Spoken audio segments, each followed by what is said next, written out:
প্রথমেই ভাইয়া যে জিনিসটা বুঝতে হবে সেটা হচ্ছে বৃত্ত কি এবং বৃত্ত নিয়ে কিছু বেসিক কথাবার্তা। তোমাদের মনে হইতে পারে যে ভাইয়া বৃত্ত কি জিনিস আমরা সবাই জানি, যে যে কোনো কিছু গোল সেটাই কি বৃত্ত।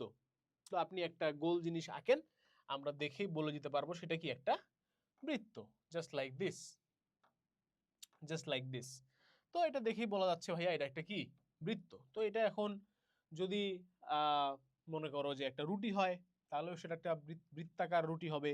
যদি এটা একটা পিৎজা হয়, ঠিক আছে, এর উপর দিয়ে যদি মনে করো যে চিজ থাকে বিভিন্ন ধরনের, তারপরে কি থাকে, ক্যাপসিকাম থাকে, মাংস থাকে, এখন আবার মাছের পিৎজা হয়, কালাভুনার পিৎজা হয়, কত কিছু হয়, তাহলে এটা একটা পিৎজা হয়ে যাবে, সেটাও কি বৃত্তাকার হবে, রাইট? তারপরে মনে করো যে তোমরা কি জানো যে পিৎজার নামটা কিভাবে আসছে? আমি অ্যাকচুয়ালি এক্স্যাক্টলি জানি না, বাট যতদূর আমি জানি যে আমি শুনছিলাম, I don't know if it is right, pi থেকে এই পি পার্টটা আসছে আর কি। হ্যাঁ, পিজার পিটা আসলে পাই, আর সার্কেলের সাথে যে পাই রিলেটেড এটা তো তোমরা মনে হয় জানো যদি। ঠিক আছে, তো আই ডোন্ট নো এটা অ্যাকচুয়ালি ট্রু কিনা, এটা ভুয়া তথ্য হইতে পারে, বাট আমি শুনছি এক জায়গায় আর কি। তারপরে মনে করো যে এটা কি হইতে পারে বলো তো, এটা চাঁদ হইতে পারে, আকাশের চাঁদ হইতে পারে, this can be the moon. ঠিক আছে, এটা হইতে পারে আকাশের চাঁদ। চাঁদও কি আসলে বৃত্তাকার, কিন্তু দূর থেকে দেখতে অ্যাটলিস্ট। অ্যাকচুয়ালি তো পুরোপুরি মানে স্ফেরিক্যাল না অবজেক্টটা, বাট বৃত্তাকার, দূর থেকে দেখতে বৃত্তাকার মনে হয়, তাই না? তো আকাশের চাঁদও কি বৃত্তাকার। সো তোমরা মানুষজনকে যখন, বিশেষ করে ছেলেরা যখন হচ্ছে কমপ্লিমেন্ট দিবা, হ্যাঁ, যে তুমি আমার চাঁদ, হ্যাঁ, ইউ আর মাই মুন, এরকম সুন্দর সুন্দর কমপ্লিমেন্টস যখন দিবা, তখনও মাথার মধ্যে ঘুরবে যে ওয়াও, এটা একটা বৃত্তাকার জিনিস, তাই না? সুতরাং বৃত্ত তোমাদের অনেক পছন্দের জিনিস, অনেক জায়গাতে থাকে, অনেক কমন একটা জিনিস। অনেকের চশমার ফ্রেম গোল হয়, আমার চশমার ফ্রেম গোল না। চারিদিকে আমরা আসলে দেখতে পারি, এবং বৃত্ত হচ্ছে one of the three basic shapes, যেটা সব কিছুর মধ্যে পাওয়া যায়। তোমরা মনে হয় এটা জানো, তিনটা বেসিক শেপ আছে সারা দুনিয়াতে, তুমি এই তিনটা শেপ ঘুরে ফিরে পাবা। একটা হচ্ছে এই ট্রায়াঙ্গেল শেপটা, বারবার কালার কালার নিয়ে সমস্যা হচ্ছে বারবার। ট্রায়াঙ্গেল একটা কমন শেপ, এই রেক্টেঙ্গেল বা স্কোয়ার বা যাই বলো না কেন, এটা একটা কমন শেপ, আর বৃত্ত হচ্ছে একটা কমন শেপ। এই তিনটা শেপ তুমি দুনিয়ার সব জায়গাতে দেখতে পারবা, ভেরি কমন। সব কিছুকে এই তিন শেপ দিয়ে মনে করে ডিফাইন করা যায়। যেমন আমার এই হাতের ঘড়িটা কি বৃত্তাকার, ঠিক আছে, ইটস এ সার্কেল। হয় ট্রায়াঙ্গেল হবে, নাহলে সার্কেল হবে, নাহলে রেক্টেঙ্গেল হবে। এইগুলাকে একটু এদিক সেদিক করে দুনিয়ার বাকি সমস্ত শেপ বানানো হয়। হ্যাঁ, জাস্ট লাইক তুমি বলতে পারো যে কালার কয়টা বলো তো, বেসিক কালার তিনটা, তেমনি শেপ ও বেসিক শেপ কয়টা, তিনটা। তো আমি একটু গল্প গল্প করতে করতে পড়াবো পুরো ক্লাসটা, হ্যাঁ, তোমরা একটু মনোযোগ দিয়ে দেখবা আশা করি। তো এই যে ধরো আমাদের বৃত্ত, এটা আমি আঁকছি, এই বৃত্তর মানে বেসিক সংজ্ঞা, অফিসিয়াল সংজ্ঞা, ম্যাথমেটিক্যাল সংজ্ঞা যদি আমাদেরকে দিতে হয়, সেটা কিন্তু একটু ডিফারেন্ট হবে। মানে তোমাকে যদি কেউ জিজ্ঞেস করে যে, ছোট ভাই বোন, আত্মীয় স্বজন, কাজিন জিজ্ঞেস করতে পারে যে ভাইয়া ভাইয়া বৃত্ত কি, আপু আপু বৃত্ত কি, তো তুমি তো বলতে পারবে না যে যে কোনো কিছু গোলই আসলে বৃত্ত। এটা তো সায়েন্টিফিক ডেফিনেশন হলো না, বা ম্যাথমেটিক্যাল ডেফিনেশন হলো না, তাই না? তো আমাদেরকে কি বলতে হবে যে, ভালো করে শুনবা, একটা নির্দিষ্ট বিন্দুকে কেন্দ্র করে, লিখে রাখি, লেখা শুরু করি, তোমরাও লিখতে পারো। নির্দিষ্ট বিন্দুকে কেন্দ্র করে, বা নির্দিষ্ট বিন্দুকে কেন্দ্রে রেখে বা ফোকাসে রেখে, ঠিক আছে, এইটাকে ফিক্স পয়েন্ট হিসাব করে সেই নির্দিষ্ট বিন্দু থেকে একটা নির্দিষ্ট দূরত্ব, নির্দিষ্ট দূরত্ব, নির্দিষ্ট দূরত্ব, নির্দিষ্ট দূরত্ব, নির্দিষ্ট বিন্দুকে সেন্টারে রেখে বা কেন্দ্রে রেখে নির্দিষ্ট দূরত্ব মেনটেন করে যেই বিন্দুটা মুভ করে, তার সেই বিন্দুর চলাচলের পথকেই বলা হয় বৃত্ত। ঠিক আছে, তোমরা একটা জিনিস পড়ে আসছো না 3.4 চ্যাপ্টারে, লোকাস চ্যাপ্টার 3.4 সরল রেখার চ্যাপ্টারের মধ্যে লোকাস পড়ে আসছো না, যে বিভিন্ন কন্ডিশন দেয়া থাকতো, যে একটা সরল রেখা থেকে এতটুকু ডিস্টেন্স থাকবে, বা একটা পয়েন্ট থেকে এতটুকু ডিস্টেন্স থাকবে, এইভাবে যে মুভ করে যেটা, ঠিক আছে, এটাকে আমরা কি বলি অ্যাকচুয়ালি লোকাস পয়েন্ট। এই লোকাস অর্থাৎ যে পয়েন্টটা অ্যাকচুয়ালি ফিক্স না, এটা মুভ করতে পারে, অর্থাৎ এইখানে ওর ওর জন্য আমি শর্ত শর্ত কি দিছি, জাস্ট এইটা থেকে আর ডিস্টেন্স, ও এখানেও আসতে পারে এবং এখান থেকে একই আর ডিস্টেন্স মেনটেন করতে পারবে, এখানেও আসতে পারবে এবং এখান থেকেও একই আর ডিস্টেন্স মেনটেন করতে পারবে, দূরত্ব মেনটেন করতে পারবে, এবং টোটাল যেই রেঞ্জটাতেও আসলে মুভ করতে পারবে, সেটাকে আমরা কি বলতেছি, বৃত্ত বলতে পারছি। তার মানে বৃত্তর সংজ্ঞার জন্য দুইটা জিনিস খুব ইম্পর্টেন্ট, একটা নির্দিষ্ট বিন্দুকে কেন্দ্র করে একটা নির্দিষ্ট দূরত্ব বজায় রেখে যেই পথটা তৈরি হয়, সেটাকে আমরা কি বলি, বৃত্ত বলে থাকি। ঠিক আছে, তো এই দুইটা জিনিস পুরো অধ্যায় জুড়ে আমাদের খুবই ইম্পর্টেন্ট রোল প্লে করবে। একটা হচ্ছে নির্দিষ্ট বিন্দু, আর একটা হচ্ছে নির্দিষ্ট দূরত্ব। ওকে, এটা মনে রাখবা। এই নির্দিষ্ট বিন্দুটাকেই আমরা অ্যাকচুয়ালি কি বলে থাকি, আমাদের ম্যাথের ভাষায় সুন্দর করে বলতে হয়, এটাকে আমরা বলে থাকি হচ্ছে কেন্দ্র। কি বলে থাকি ভাইয়া? কেন্দ্র বা সেন্টার। এই নির্দিষ্ট দূরত্বটাকে আমরা বলে থাকি হচ্ছে ব্যাসার্ধ। কি বলে থাকি? ব্যাসার্ধ। তাহলে নির্দিষ্ট যে বিন্দুটা সেটাকে আমরা বলি হচ্ছে কেন্দ্র, যে নির্দিষ্ট দূরত্বটা সেখান থেকে মেনটেন করা হয় সেটাকে আমরা বলি হচ্ছে ব্যাসার্ধ, এবং কেন্দ্রকে ইংলিশে বলে হচ্ছে সেন্টার। তোমরা যারা ইংলিশ ভার্সন স্টুডেন্ট আছো তোমাদের একটা কমপ্লেইন থাকে যে ভাইয়া একটু ইংলিশেও টার্মগুলো বলে দিয়েন। আমি নিজে English version student, so I am happy to help. আর ব্যাসার্ধকে আমরা কি বলি ইংলিশে? রেডিয়াস। কি সুন্দর একটা নাম, রেডিয়াস, লিখতেও সহজ। আর বাংলায় বলে কি? ব্যাসার্ধ, কঠিন জিনিস। ঠিক আছে?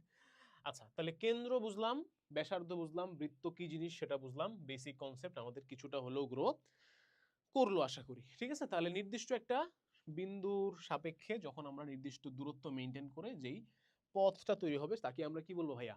বৃত্ত বলবো। খুব ভালো করে বুঝতে হবে একটা একটা করে, হ্যাঁ? আর এই দুটো জিনিস পুরো চ্যাপ্টার জুড়ে আমাদের বারবার ফেরত আসবে, আগে বলে রাখতেছি। একটা হচ্ছে কেন্দ্র, একটা হচ্ছে ব্যাসার্ধ। যে কোনো বৃত্তর সমীকরণ বলো, যে কোনো বৃত্তর প্রপার্টিজ বলো, যে কোনো কিছু জানার জন্য তোমাকে আগে জানতে হবে যে ওই বিন্দু বৃত্তটার কেন্দ্রটা কোথায়, হ্যাঁ, এবং জানতে হবে যে ব্যাসার্ধটা কত। কেন্দ্র এবং ব্যাসার্ধ না জেনে তুমি কোনো বৃত্ত আঁকতে পারবা না। ঠিক আছে? ইটস ভেরি ইম্পর্টেন্ট যে বৃত্তটা কোন পয়েন্টকে ফোকাস করে বৃত্তটা আঁকা হচ্ছে, দিস ইজ ইম্পর্টেন্ট, এবং কতটুকু দূরত্ব মেনটেন করে বৃত্তটাকে আঁকা হচ্ছে, দিস ইজ অলসো ইম্পর্টেন্ট। ঠিক আছে? তাহলে বৃত্তের কেন্দ্র এবং ব্যাসার্ধ, this two points are very important. আচ্ছা, তো গেল। এখন আমরা আরো কিছু বিষয় নিয়ে কথা বলি। আমরা একটু আগে লিখি যে কি কি নিয়ে কথা বলতে চাই। একটা খুব ইম্পর্টেন্ট ইস্যু যেটা হচ্ছে বৃত্তের ব্যাস, ব্যাসার্ধ সম্পর্কে তো কথা বলছি, ব্যাস নিয়ে কথা বলতে হবে। বৃত্তের পরিধি নিয়ে কথা বলতে হবে, পরিধি।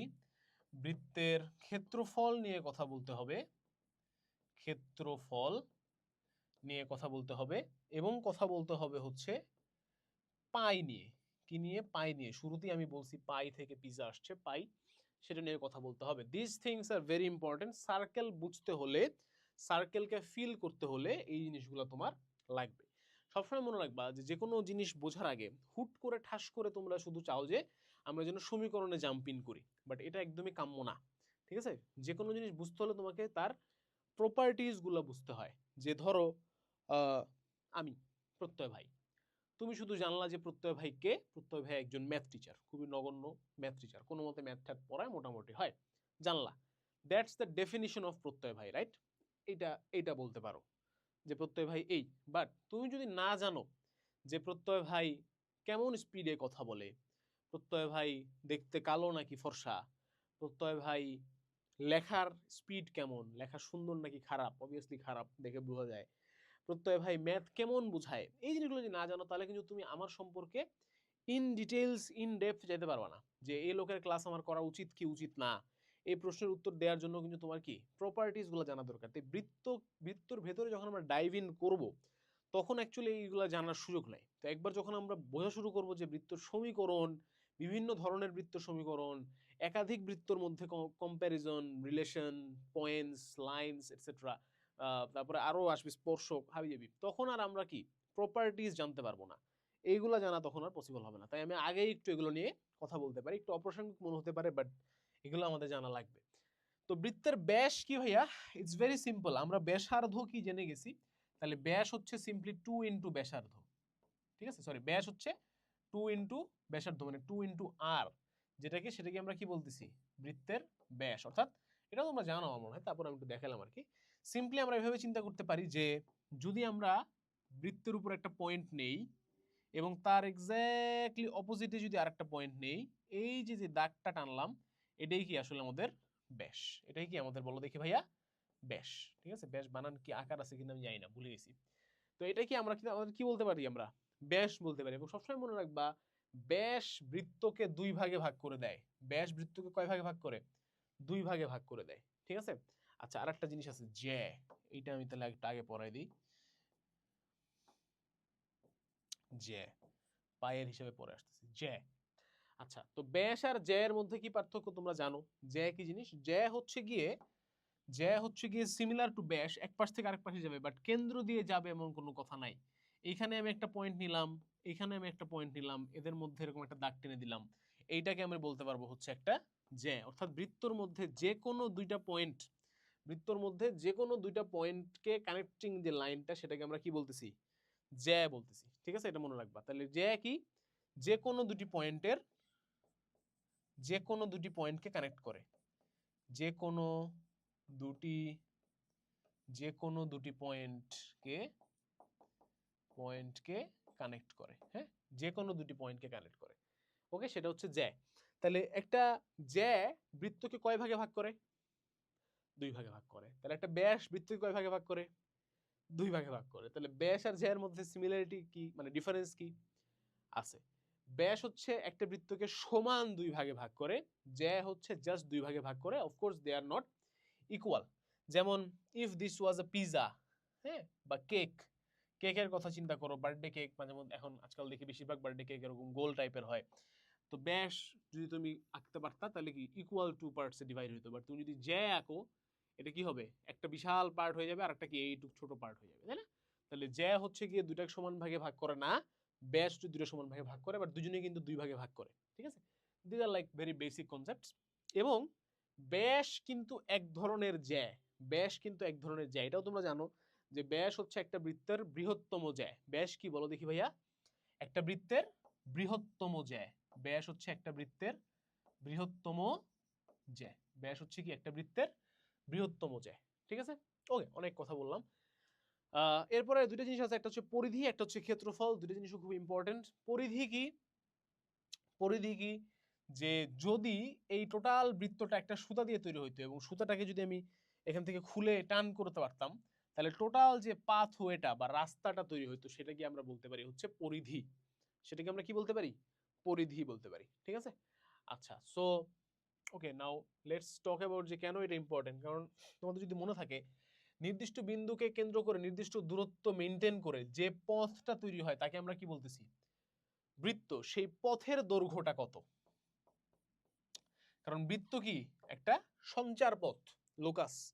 এই সঞ্চার পথের যে দৈর্ঘ্য, সেই দৈর্ঘ্যটাই আমরা জানতে চাচ্ছি, সেটাই কি অ্যাকচুয়ালি পরিধি। বোঝা গেল?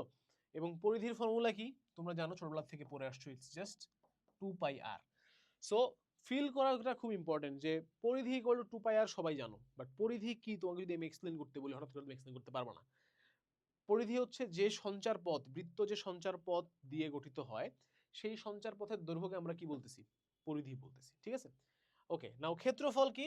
যে যতটুকু, যতটুকু জায়গা দখল করে, বৃত্তটি যতটুকু জায়গা দখল করে সেটাকে আমরা কি বলতেছি? ক্ষেত্রফল বলতেছি, বা ইংলিশে বলে এরিয়া। ঠিক আছে, সবগুলোর ইংলিশ নাম বলি। This is diameter, this is diameter. কি কালার দিয়ে লিখবো ভাই? সব তো পিকড অলরেডি, সবুজ দেখা যাবে I guess. This is diameter, this is circumference, this is area, this is cord.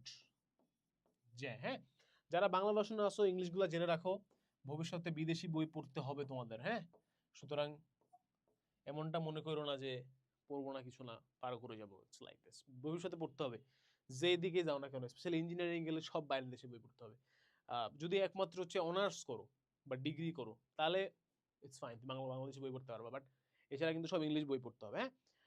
আচ্ছা, সো অনেক কিছু লিখলাম, অনেক কিছু বুঝালাম, জানি না কতটুকু বুঝতে পারছো। বৃত্তর বেসিক জিনিসপাতিগুলো আমি ক্লিয়ার করার চেষ্টা করছি। বৃত্ত কি? একটা নির্দিষ্ট বিন্দুকে যে টার্গেট করে কি করে, একটা নির্দিষ্ট দূরত্ব মেনটেন করে যে হচ্ছে ট্রাভেল করে, সেটাকে হচ্ছে আমরা বলি বৃত্ত। আর বৃত্তর কি আছে, যে নির্দিষ্ট বিন্দুটাকে ফিক্স করে সেন্টার রাখে সেটাকে নাম হচ্ছে সেন্টার বা কেন্দ্র, যে দূরত্বটা মেনটেন করে সেটার নাম হচ্ছে ব্যাসার্ধ বা রেডিয়াস।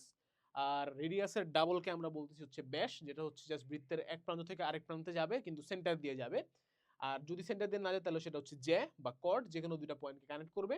পরিধি হচ্ছে গিয়ে বৃত্তটা যেই সঞ্চার পথ দ্বারা গঠিত সেই সঞ্চার পথের দৈর্ঘ্য, এবং ক্ষেত্রফল হচ্ছে এই বৃত্তটা যতটুকু জায়গা দখল করে সেটার সেটা হচ্ছে ক্ষেত্রফল। এবং ক্ষেত্রফলের ফর্মুলা কি? I think everyone knows, it's just pi r square. ঠিক আছে, ফর্মুলা কি? পাই আর স্কোয়ার। আর পরিধি হচ্ছে 2πr। ওকে, এন্ড ব্যাস কি, জ্যা কি, সবকিছু এখানে ফিজিক্যালি আমি দেখানোর চেষ্টা করছি। লাস্ট থিং আমি একটু জিনিস নিয়ে কথা বলতে চাই, সেটা হচ্ছে পাই। এই পাই নিয়ে তোমাদের মধ্যে অনেক ধরনের জল্পনা কল্পনা আছে। যখনই আমি ছেলেপেলেকে জিজ্ঞেস করি যে ভাইয়া বলো তো পাই কি, তোমরা বলো যে ভাইয়া pi is equal to 3.1416, but this is not the answer, তাই না? পাই কোত্থেকে আসছে, পায়ের জন্ম কোত্থেকে হয়েছে, এটা তোমার আসলে বোঝা উচিত। তো পায়ের জন্মটা এভাবে হয়েছে যে ম্যাথমেটিশিয়ানরা দেখলো যে যখনই আমি একটা বৃত্ত আঁকি, এরকম একটা বৃত্ত মনে করে আঁকলাম, হ্যাঁ, এই বৃত্তর দুইটা জিনিস আমি এখান থেকে বের করতে চাই। কি কি দুটো জিনিস? একটা জিনিস আমি বের করতে চাই যে এই বৃত্তর পরিধি কত, এই বৃত্তর কি পরিধি কত, এটা ধর আমি বের করতে চাই। আমি ধরলাম যে পরিধি হলো এক্স, ঠিক আছে। এবং তার আরেকটা জিনিস দেখলো, সেটা হচ্ছে যে এই বৃত্তটার ডায়ামিটার কত, মানে কি ডায়ামিটারের বাংলা কি, ব্যাস কত, ঠিক আছে। এই বৃত্তটার কি ব্যাস কত। এখন আমরা জানি যে ব্যাস কত, অ্যাকচুয়ালি ব্যাসের ফর্মুলা কি 2r, ব্যাসের ফর্মুলা কি 2r। দেন ওরা খেয়াল করলো যে এই যে পরিধি আর হচ্ছে গিয়ে ব্যাস, পরিধি আর ব্যাস, এই দুইটার যে রেশিওটা বা অনুপাতটা, এইটা সবসময় কনস্ট্যান্ট। এই পরিধি আর ব্যাসের রেশিওটা কি অলওয়েজ কনস্ট্যান্ট। তোরা দেখলো যে যেই বৃত্তই আঁকি না কেন, ছোট আঁকি, বড় আঁকি, মাঝারি আঁকি, যেই ধরনের বৃত্তই আঁকি না কেন, যদি এটা বৃত্ত হয় তাহলে সেই বৃত্তের পরিধি আর ব্যাসের যে রেশিওটা এটা কনস্ট্যান্ট হয়। তো যখন এরকম কনস্ট্যান্ট আসে তাহলে এটা নাম দেওয়া দরকার। দেন ওরা বললো যে এই কনস্ট্যান্টটার নাম হচ্ছে পাই। এই কনস্ট্যান্টটার নাম কি পাই। তার মানে এখন কি হয়ে গেল, পরিধি ডিভাইডেড বাই ব্যাস, এখানে আমি একটু বাংলায় লিখে দিই, পরিধি ডিভাইডেড বাই ব্যাস is equal to x by 2 pi, sorry 2r, pi লিখছি কেন, পাই তো এখন আসেই নাই, x by 2r, x by 2r, এবং এইটার একটা নাম দিলাম আমরা পাই।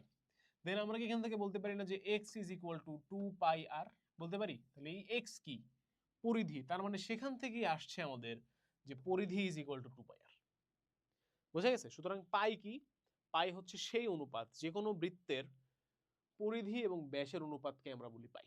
যে কোনো বৃত্তের, ভালো করে পড়ো, লিখতে পারো খাতায় চাইলে, যে কোনো বৃত্তের পরিধি এবং ব্যাসের অনুপাতকে আমরা কি বলি, পাই বলে থাকি। যে কোনো বৃত্তের পরিধি এবং ব্যাসের অনুপাতকে কি বলে, পাই বলে। এবং এটা সবার জন্য ফিক্সড। এবং এই রেশিওটার যে ভ্যালু, অর্থাৎ তুমি একটা সার্কেল আঁকছো, আঁকার পরে তার পরিধি নির্ণয় করছো, তার ব্যাস নির্ণয় করছো, নির্ণয় করে তাদেরকে ভাগ দিছো, ভাগ দেওয়ার পরে যে ভ্যালুটা আসছে, that value is equal to 3.1416 dot dot dot চলবে, যত পর্যন্ত চলবে। তোমার অনেকে দেখি পায়ের ভ্যালু মুখস্থ করো 100 সংখ্যা পর্যন্ত, 200 সংখ্যা পর্যন্ত, ভেরি গুড, তোমাদের ব্রেইন অনেক ভালো মাশাআল্লাহ। আমার জীবনে 3.1416 এর পরে কি আছে সেটাই আমার মনে থাকে না।